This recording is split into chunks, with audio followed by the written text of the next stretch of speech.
but tell everybody that because it would be a place not of conflict and oppression and repression, but a place where the city's workers work together positively and happily to create a better future for all of us. And you know, when Ann and a bunch of her friends worked at Caterpillar Tractor 25 years ago, one of the lessons that they taught me was that the workers at Caterpillar knew a hell of a lot better how things should be managed and how production could be improved. And I think if in the city of Oakland we started treating our city workers that way, instead of treating them and their unions as enemies, we'd be a lot further down the road.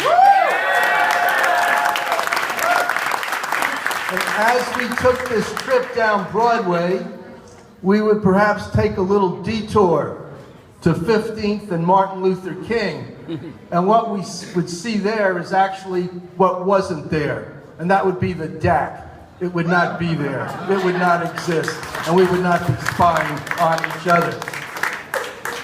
But this is a trip that really will take us to some important places and some important spaces. After we left the former DAC, continued down Washington Street until we got to the Oakland Police Department. And at the Oakland Police Department, we would happily meet the new chief. I'm not sure if her name is Kathy or Nzinga, but she would be running the department, and she would be celebrating the fact that the Oakland Police Department had finally gotten itself in compliance with the negotiated settlement agreement, finally convinced Judge Henderson that oversight was no longer necessary, that the department was a department that was there to protect people's lives, property, and their constitutional rights. And at the same time, our new chief would begin to start rolling out our proposals for community control and assumption of safety and security services in our neighborhoods, where we would have civilian organizations made up of people who live in our neighborhoods, who work in our neighborhoods, and most importantly, look like our neighborhoods, to take on the jobs of patrolling and getting to work with their fellow citizens and fellow residents to make sure that the city was safe, that people had things to do. But of course... Yeah, Dan. That's it, baby.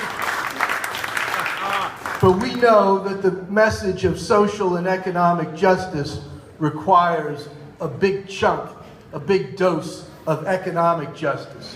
So as we left the police department and walked along the waterfront, I'd be happy to see them breaking ground on the new Oakland A's stadium at the site of the Howard Terminal.